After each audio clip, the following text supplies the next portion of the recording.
Welcome to Heartscript, the series where we document the soul behind the sound. This isn't just a breakdown, it's a boundary, a way of protecting the heart behind the record, so the work isn't diluted, misused, or repurposed for someone else's agenda.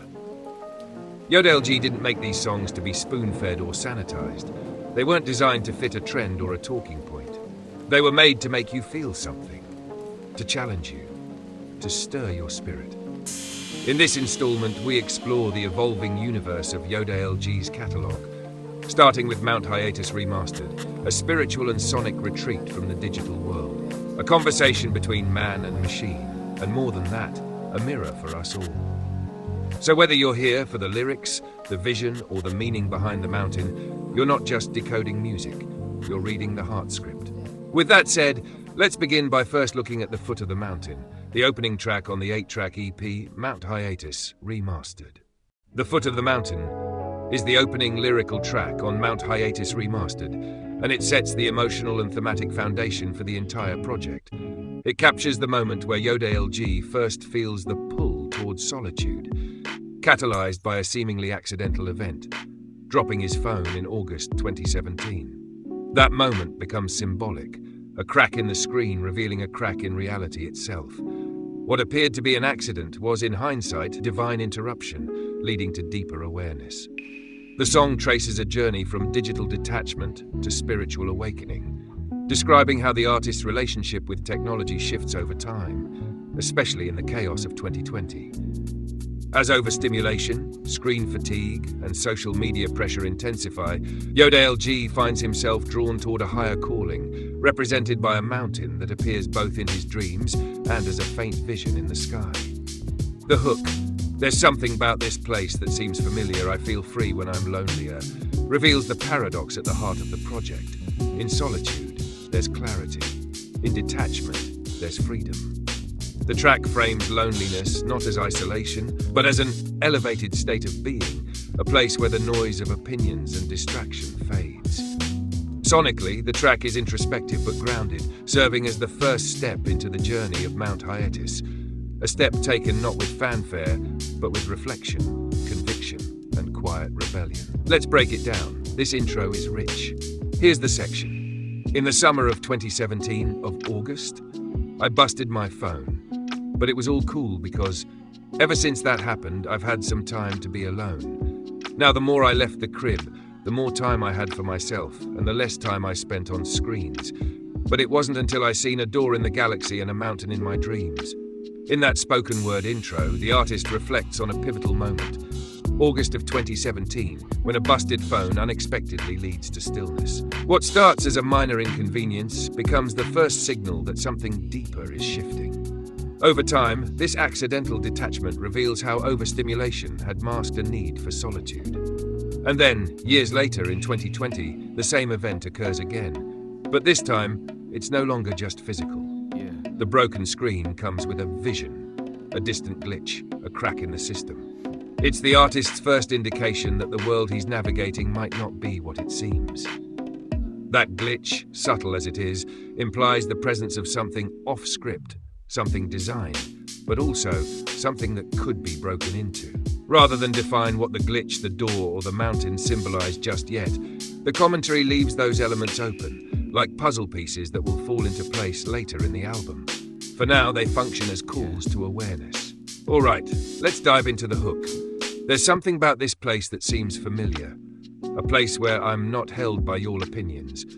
I'm native to this joint, this my dominion, I feel free when I'm lonelier. The repetition and softness in the delivery gives this part a meditative feel, almost like a mantra. The artist isn't just talking about isolation here, he's talking about belonging in solitude. That first line, "something about this place that seems familiar," suggests a kind of spiritual déjà vu, like he's returning to something he may have forgotten, not discovering it for the first time. When he says, "I'm not held by your opinions," he's drawing a clear contrast between the digital world where everything is curated, judged, and performed, and this new space he's entering. It's a place where performance isn't required and authenticity can breathe. The phrase, "this my dominion," is bold. It's ownership. It's not just a retreat, it's a reclaiming. The mountain isn't foreign to him, it's home. And that final line, "I feel free when I'm lonelier," flips the narrative we're used to. Instead of loneliness being a weakness, here it becomes a sacred clarity. The absence of noise becomes the presence of self.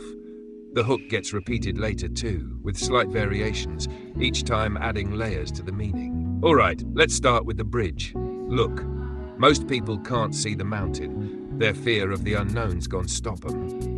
Unless you'll kill your distractions, you'll never make it here. Things won't be crystal clear. This section acts almost like a warning or a soft truth. The artist is talking to the listener, but he's also processing this realization for himself in real time. The mountain here becomes more than a place.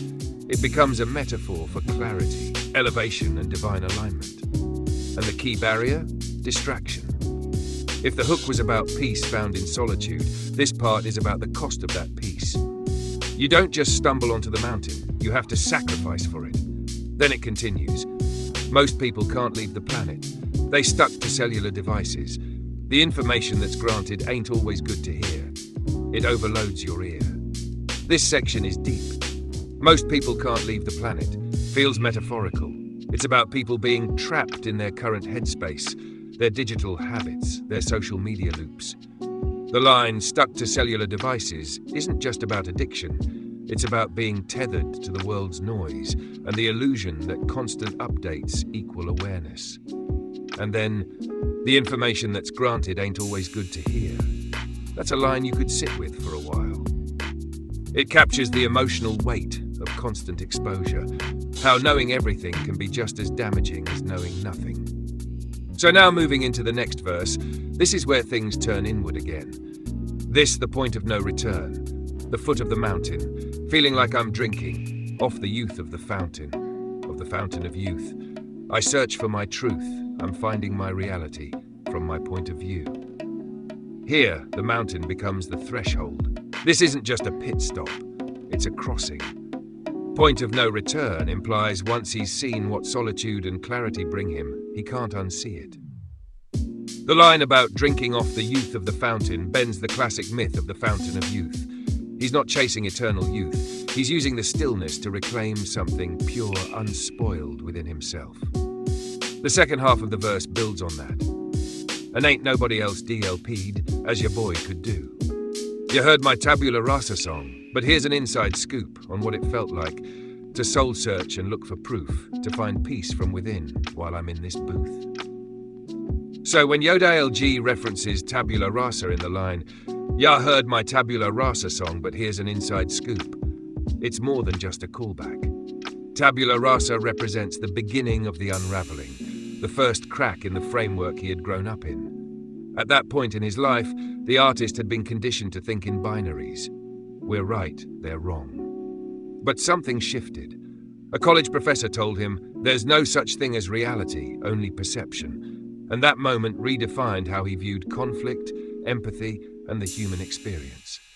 That realization gave birth to Sonder, the idea that even the people he once viewed as wrong or oppositional were simply the protagonists of their own stories.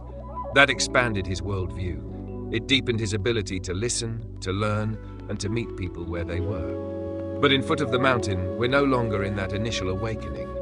This is the inside scoop, as he puts it. Now we're seeing what that self-awareness feels like when lived out. It's one thing to realize everyone has a story. It's another to soul search, look for proof, and actually find peace from within. That's the difference. Tabula rasa was the crack. Foot of the Mountain is stepping through it. Let's keep going through the verse and outro. All right, here's the rest of the verse. Once I'm done here torching it. Sad how this time has come, this is unfortunate, but let this be. I'm trying to draw inspiration from my life till it finally bleeds on straight into this music. At this point, the artist recognizes that something is closing. There's a tone of mourning, like he knows once he crosses this threshold, this foot of the mountain, there's no turning back. The phrase, once I'm done here torching it, could mean burning bridges, burning distractions, or burning through all that doesn't align with his purpose. Then he shifts. I'm trying to draw inspiration from my life till it finally bleeds on. That's the turning point. It's no longer about crafting a message, It's about letting the truth of his life bleed into the music, unfiltered. This isn't a performance, it's a pouring out. Then we hit this next part. So alienate myself, let me live, give me about a month to just get off the grid. Here the tone becomes firm. He's not asking for permission, he's setting a boundary. He's retreating, not in fear, but in deliberate self-preservation. This is his declaration of stepping away from the noise, the timelines, the metrics, and into something more eternal. And then the final line hits. My one concern while I'm gone is how time would work, because a week on this mountain's a day on Earth.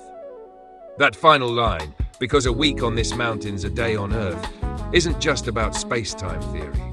There's a second, more grounded layer to it.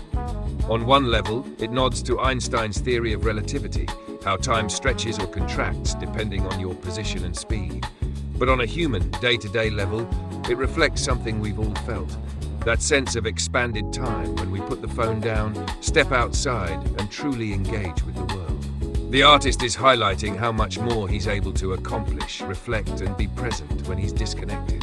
When he's not chasing dopamine hits or notifications, time feels slower, more intentional.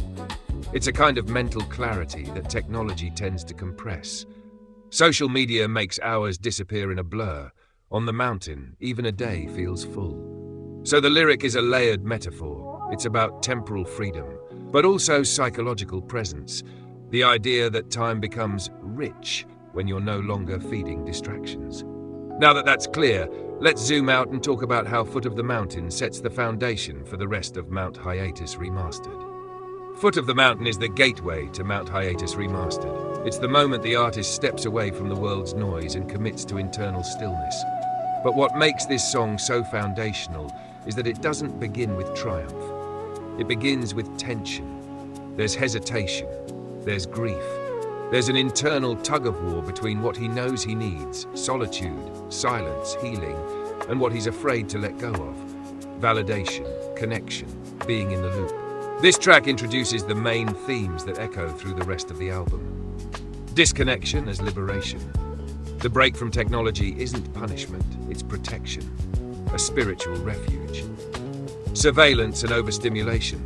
From the monitoring spirits that lurk on IG to the overload of digital noise, the track frames social media as both a mirror and a trap. Divine interruption.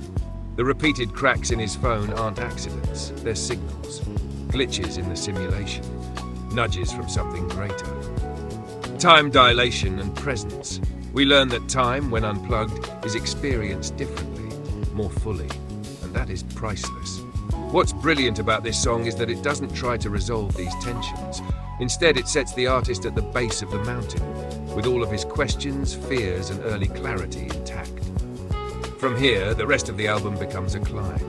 Each track builds on this moment. The realization that he needs space to breathe, to listen, and to become. In the unreleased visual for Foot of the Mountain, the artist walks forward into the frame, and as he moves, his body begins to disintegrate into green pixels. That detail isn't just stylistic, it's symbolic. The disintegration represents leaving the physical world behind, dissolving from the digital and earthly plane into something higher. It's a subtle but powerful cue that he's crossing into the realm of the mountain, a space beyond distractions, beyond performance, and beyond the eyes of the internet. When we step into the return, I'll echo that scene again to maintain continuity and weave the thread cleanly into the story's structure. Let's jump into the return on the next video when you're ready.